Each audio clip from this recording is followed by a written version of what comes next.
নমস্কার, আপনারা দেখছেন দ্য ইন্ডিপেন্ডেন্ট বেঙ্গল। আমি শিবম।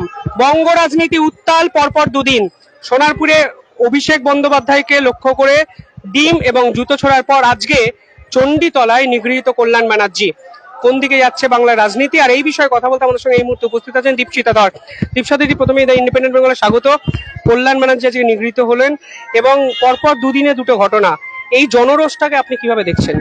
আমি নিয়ে কিছু দেখছি না। আমার কাছে অভিষেক ব্যানার্জির মার খাওয়া, কল্যাণ ব্যানার্জির আক্রান্ত হওয়া, এই সমস্ত কিছুর চেয়েও ইম্পর্টেন্ট গতকাল দমদম স্টেশনে সাধারণ খেটে খাওয়া মানুষ, সরকারদের যে দোকান, সে দোকান গুড়িয়ে দেওয়া হয়েছে।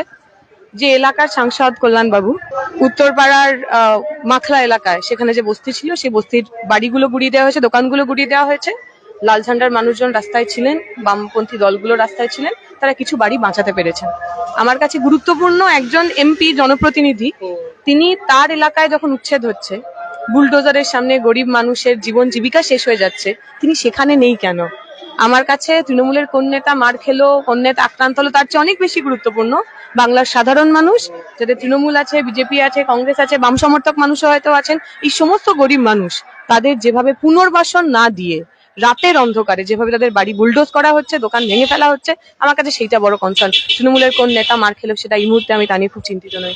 দিদি, এই জনরোষকে তো আপনি রাজনীতিবিদ হয়ে উপেক্ষা করতে পারেন না, এটাও তো বাস্তব। আপনি গুরুত্ব না দিলেও আজকে বাংলার মানুষ এই জনরোষকে দেখে, আমরা চাইবো না কোনো ধরনের আক্রমণ, এবং আমরা দেখেছি বিভিন্ন জায়গায় বিজেপি শাসিত এলাকায়, সেখানে বিশেষ করে যেভাবে মব লিঞ্চিং কে প্রশ্রয় দেওয়া হয়, আমরা তো সেই মব লিঞ্চিং এর রাজনীতিতে বিশ্বাস করি না। তবে এটাও ঠিক, পশ্চিমবঙ্গে আমরা তো ধীরেন লেটের ঘটনা দেখেছি, যে ভাষায়, যে শরীরী কায়দায় তৃণমূলের নেতারা, আপনি যাদের নাম নিচ্ছেন তাদেরই, তারা যে ভাষায় কথা বলতেন 4 তারিখের রেজাল্ট বেরোনোর আগে, ফলে তাদের কাছ থেকে অন্য কিছু আশা করার তো কিছু নেই। আমরা মনে করেছি পশ্চিমবঙ্গের বুকে এই ধরনের লিঞ্চিং এর রাজনীতি বন্ধ হোক, কিন্তু এটাও ঠিক, সমস্ত জিনিসের তো কর্মফল বলে একটা ব্যাপার আছে। কল্যাণ ব্যানার্জি, আমার মনে আছে ভোটের আগে বোধহয় আপনিও শেয়ার করেছিলেন, বামেদেরকে নিশানা করে একাধিক কটু মন্তব্য করেন, এবং কল্যাণ ব্যানার্জি তো আপনাকেও ব্যক্তিগত স্তরে বিভিন্ন আক্রমণ করেছেন। দেখুন, আমি এই আজকের ঘটনার সঙ্গে আমার ব্যক্তিগত হেনস্থা তা নিয়ে একেবারে জুড়তে চাই না। আমরা গণতান্ত্রিক উপায়ে তার জবাব দেওয়ার চেষ্টা করেছি, গণতান্ত্রিক উপায়ে রাস্তায় টিকে থেকেছি। ওনাদের এখন অস্তিত্ব সংকট হয়েছে। আমরা ক্ষমতায় না থাকা সত্ত্বেও, উনি তো এমপি থাকা সত্ত্বেও উনি ওনার রাজনৈতিক অস্তিত্ব সংকটে ভুগছেন। আর আমরা সরকারের 15 বছর না থেকেও যে মানুষ বিপন্ন হচ্ছে, যে মানুষ বিপর্যস্ত হচ্ছেন, তাদের পাশে দাঁড়াচ্ছি। এইটা পার্থক্য, এইটা নিয়ে কথা। রাইট, আপনি হকার উচ্ছেদ যেটা হয়েছেন বিভিন্ন জায়গায় প্রতিবাদ করছেন, কিন্তু একই সঙ্গে দিদি, এটা কি আপনার মাথায় থাকছে যে শেষ 15 দিনে তৃণমূলের 100 জনের বেশি কাউন্সিলর পদত্যাগ করেছেন, চন্দননগর পুরসভার বোর্ড ভেঙে গেছে, একাধিক তৃণমূল নেতা যারা টিভির পর্দায় আপনাদের সঙ্গে সরাসরি তর্ক বিতর্ক করতো, তারা অভিষেক ব্যানার্জি সমালোচনা করছে। এতটা ড্রাস্টিক চেঞ্জ আপনি এক্সপেক্ট করেছিলেন? আসলে সমস্যাটা কি, আমি এটা কোনো কিছু কাউকে আলাদা করে পয়েন্ট না করেই বলছি। বামপন্থীরা তো একটা আইডিওলজিক্যাল দল, একটা নির্দিষ্ট আদর্শের উপর ভিত্তি করে আমরা রাজনীতি করি। তৃণমূল শুরুর দিকে বাম বিরোধিতাকে পুঁজি করে রাজনীতি করেছিল। বিগত 15 বছরে তারা কোনো বিকল্প রাজনীতি নির্মাণ করতে পারেনি। সেটা বিজেপি বিরোধী রাজনীতি হতে পারে, সেটা অসাম্প্রদায়িক রাজনীতি হতে পারে, ধর্মনিরপেক্ষ রাজনীতি হতে পারে, বা জনকল্যাণকারী রাজনীতি।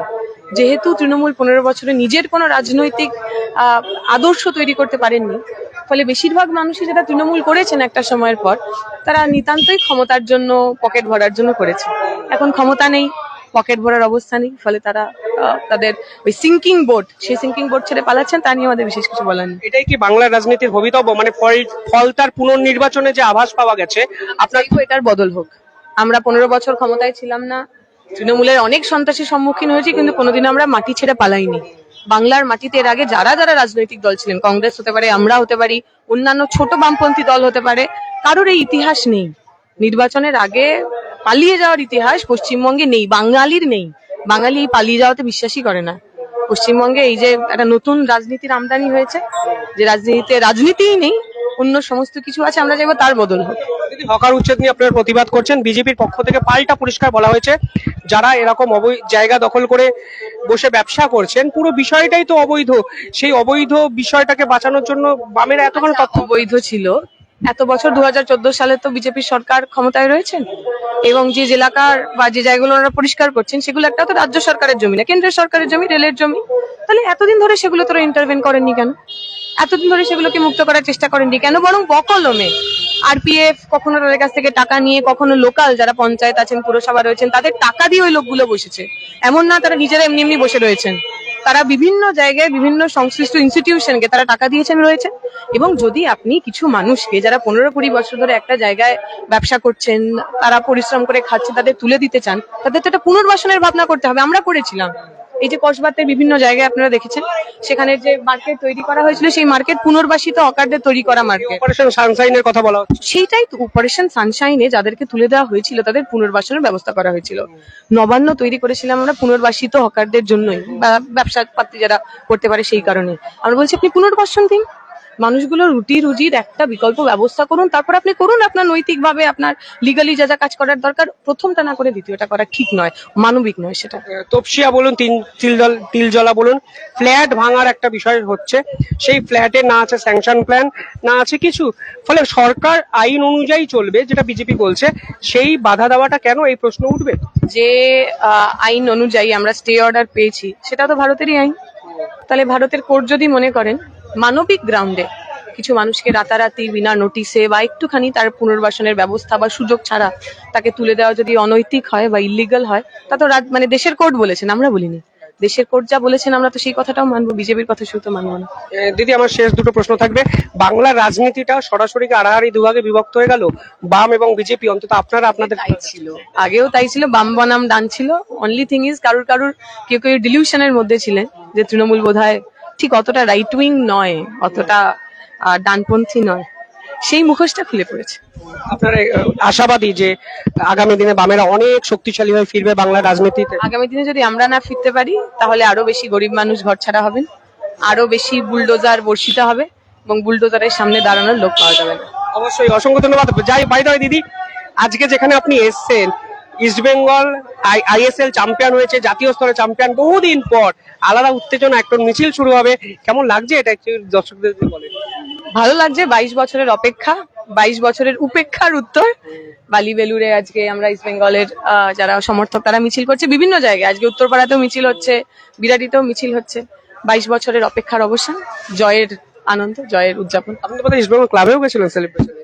হ্যাঁ, মানে সেটা তো সবাই জানে আমি ইস্ট বেঙ্গলের সমর্থক, এবং খানিকটা পারিবারিক সূত্রেই সমর্থক, উদ্বাস্তু হওয়ার সূত্রেই সমর্থক। ফলে ইস্ট বেঙ্গল ক্লাব তো আমাদের প্রথম পরিচয়ের একটা।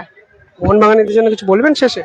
ভালো করে খেলুক সবাই, কোনো অসুবিধা নেই। আমরা চাই পশ্চিমবঙ্গে ইস্ট বেঙ্গল মোহনবাগানের রেষারেষিটা চলুক, এটা সুস্থ রেষারেষি। এর চেয়ে ভালো রেষারেষি, এর চেয়ে ভালো প্রতিদ্বন্দ্বিতা পৃথিবীতে দুটো হয় না। এরকমই প্রতিদ্বন্দ্বিতা। শ্রমিক ভট্টাচার্য বলেছেন ক্লাবগুলোর মাথায় যেন রাজনৈতিক লোক না বসেন, এটা নিঃসন্দেহে ভালো পদক্ষেপ। কিন্তু আমি শুনলাম মোহনবাগানের সহসভাপতি যিনি হয়েছেন তিনি বিজেপির নেতা, রাইট? তিনি বিজেপির এমএলএ, রাইট? অবশ্যই, অসংখ্য ধন্যবাদ দিদি। পরিষ্কার বলছেন, মোহনবাগান ইস্ট বেঙ্গল দুপক্ষ যেমন চলছে চলুক, হকার উচ্ছেদ বন্ধ করতে হবে, বুলডোজিং যদি হয় বামেরা ঘুরে দাঁড়াবে। দেখতে থাকুন দ্য ইন্ডিপেন্ডেন্ট বেঙ্গল। ধন্যবাদ।